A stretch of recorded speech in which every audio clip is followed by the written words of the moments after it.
खुलुमबाय नोंथांमोनखौ आंनि इउट्यूब चेनेलाव बयखौबो बरायनाय जाबाय। आङो दिनै नोंथांमोननि गेजेराव मोनसे गोदान भिडिअ लानानै फैदों।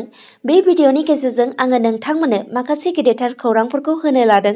फारियै नायलांदो। सेथियाव दङ बिश्वनाथ जिल्लानि सिङाव थानाय गहपुरनि मुंख्लं फोथाराव दुलाराय बर' फरायसा आफादनि 53थि बोसोरारि जथुम्मानि गेजेरजों मैया थांनाय 30 खालार खालि आफादनि संबिजिराव थानाय खान्थि बायदियै गोदान आफादखौ दाफुंनाय जाबाय।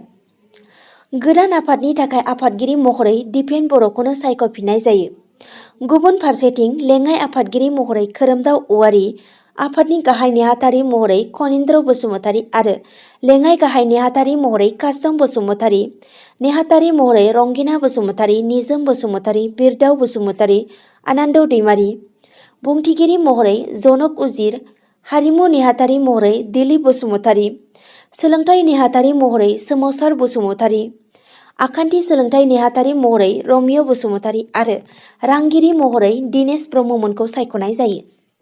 नैथियाव मैया थांनाय 31 खालार रबिबार खालि 18 नं मानास सेरफां ब्लक कमिटि BPFनि दैदेननायाव सोमखोर मानास गेलेग्रा फोथाराव 5थि 3 खनायारि गेवलां सावरायनाय मेलखौ खुंफुंलाङो। बे सावरायनाय मेलाव बाहागो लानानै BTCनि बारग' चिफ मानगोनां हाग्रामा महिलारिया बुङो दि MLA इलेक्शननि सिगां BPF हान्जायानो 100% सरकार दाफिनगोन होनना बुंथिलाङो। थामथियाव उदालगुरि जिल्लानि टंलायाव मोनसे गिथावना बुथारजानाय जाथाया जादों। मोनाबिलिनि 8 रिंगायाव जिल्लानि सिङाव थानाय टंलानि बरथलायाव बे जाथाया जादों। बुथारजानाय सुबुंखौ पुरनि टंलानि बिपुल रामसियारि 38 बोसोर बैसोनि होनना मिथिनो मोन्दों। खौराङाव मिथिनो मोननाय बायदिब्ला मोनाबिलि समाव स्कुटि लानानै फार्मासियाव मुलि लायनो फैनाय समावनो दुथांफोरा बिखौ लावथिजों बुनानै बुथारदों होनना मिथिनो मोन्दों। जाथाय जानाय जायगायाव टंला थानानिफ्राय पुलिसनि मोनसे हानजाया थांदों आरो बे समाव बुथारग्रा दायनिफोरखौ संदानबाय थानाय जादों होनना खौरांनिफ्राय मिथिनो मोननाय जादों। ब्रैथियाव UPPLनि नेहाथारि राजु नार्जारी बिथाङा मैया थांनाय 30 खालार रबिबार खालि बर'नि मुंदांखा खुगा मेथाइ रोजाबगिरि लादुरा नार्जारीखौ न'आव थांनानै नायहैदों। मोनथिनो मोननाय बायदिब्ला गोबाव समनिफ्रायनो लोमजानानै थानाय लादुरा नार्जारी बिथाङा गोब्राब लोमजानानै दङ। बेखौ खौरां मोननानै राङारि अनसुंथाइ हैनो थाखाय राजु नार्जारी बिथां आरो विंकेल ब्रह्म बिथांमोना खौरां लानानै नायसंहैयो आरो मोजां फाहामथायनि थाखाय राहा होगोन होनना बुंथिबोयो। बाथियाव दुलाराय बर' फरायसा आफादनि 53थि बोसोरारि जथुम्माया बिश्वनाथ जिल्ला गहपुर हालामनि बरपुखुरी मुंख्लं फोथाराव सानथामनि हाबाफारिजों खुंनाय हाबाफारिया मैया 30 खालार खालि जोबनानै थांबाय। बे हाबाफारियावनो जांख्रिथायारि देंखोगिरि दैख्रं खुंगुर गोसोखांथि देंखोमु 1-2-3 बादायलायनाय हाबाफारियाबो जोबनानै थाङो। बे जांख्रिथायारि देंखोगिरि दैख्रं खुंगुर गोसोखांथि देंखोमु 1-2-3 बादायलायनायाव सेथि जायगायाव मोननो हादों नलबारि जिल्लानि हिमानि बर'आ। नैथि जायगायाव देरहानो हादों क'क्राझार जिल्लानि जांगिला बसुमतारी आरो थामथि जायगाखौ लानो हादों सनितपुर जिल्लानि प्रमद स्वर्गियारिया।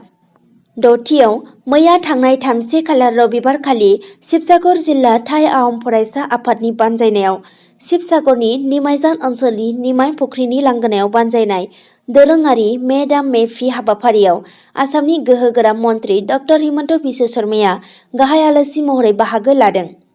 बे हाबाफारिनि गेजेरजों शिबसागर जिल्लानि सिङाव थानाय लामाफोरखौ जौगाहोनायनि थाखाय 17.50 कोटि रांनि गनायथि होनाय जाबाय होनना फोरमायबोदों।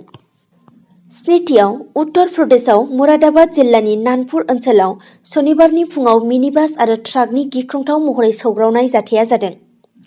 बे जाथायाव सा 10 सुबुंफोरा थैयो आरो सा 10 सुबुंफोरा जोखोम जायो। बिनि गेजेराव माखासेया गोब्राब थासारियाव दं होनना मिथिनो मोन्दों। मोनथिनाय बायदिब्ला बे जाब्रबथाया गोबां खुवा खुनाय आरो अभारटेक खालामनायनि जाहोनावनो जादों होनना मिथिनो मोन्दों। दाइनथियाव नलबारि जिल्लानि सिङाव थानाय सामतानि लकपुराव गंसे 10 साखानि डाम्पार गारिया दालां बायनानै दैयाव गलांदों। मोनथिनो मोननाय बायदिब्ला दालां रुगुंनि हाया गिसि खानानै गंसे डाम्पारा दैयाव गलांनानै गोदोलांदों। डाम्पारनि ड्राइभारजों लोगोसे गुबुन 2 हेफाजाबगिरिफोरा गोब्राब जोखोम जादों होननानै खौरांनिफ्राय मिथिनो मोननाय जादों। गुथियाव तामुलपुर महकुमानि सिङाव थानाय खावरबाहायाव थांनाय 30 जानुवारि खालि बेलासि समाव तामुलपुरनि हाग्रा बिफाना गंथाम आयेन बेरेखायै फसंनाय दंफां मिलफोरखौ बोखांदों। मोनथिनाय बायदिब्ला हाग्रा बिफाननि सुबुंफोरा मोनसे जर'खा सुलुं मोननानै खावरबाहा गामियाव जुथायै संदानहैयो आरो बेवहायनो मिलफोरखौ बोखांनो हायो होनना खौरांनिफ्राय मिन्थिनो मोननाय जादों। जिथियाव मैया थांनाय 30 खालार रबिबारखालि बेलासिनि 5 रिंगायाव जानाय ISL जोलुर बादायलायनायाव हायद्राबाद एफसिआ 2 गल सोनानै चेन्नाइ एफसिखौ फेजेननो हादों। चेन्नाइ एफसिआ मैयानि जोलुर बादायलायनायाव गलसेबो सोनो हायाखै आरो मोनाबिलिनि 7:30 रिंगायाव जानाय ISL जोलुर बादायलायनायावबो केरेला ब्लास्टार एफसिआ 2 गल सोनो हादों आरो बेनि हेंथायै गेलेनाय ATK एफसिआबो 3 गल सोनानै केरेला ब्लास्टार एफसिखौ फेजेननो हादों।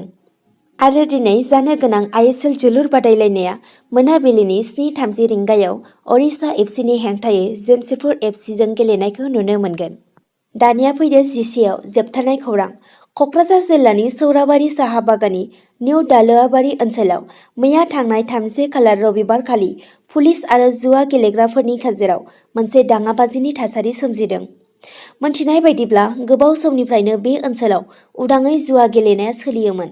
बे ओनसोलाव जुवा गेलेनायखौ पुलिसआ बन्द' खालामनो खावलायदोंमोन आरो खावलायसेयावबो मानियैलाय मैया रबिबारखालि पुलिसआ हानजायै जुवा गेलेनायखौ बन्द' खालामनो थांनायाव दुंहाव थासारिया सोमजियो।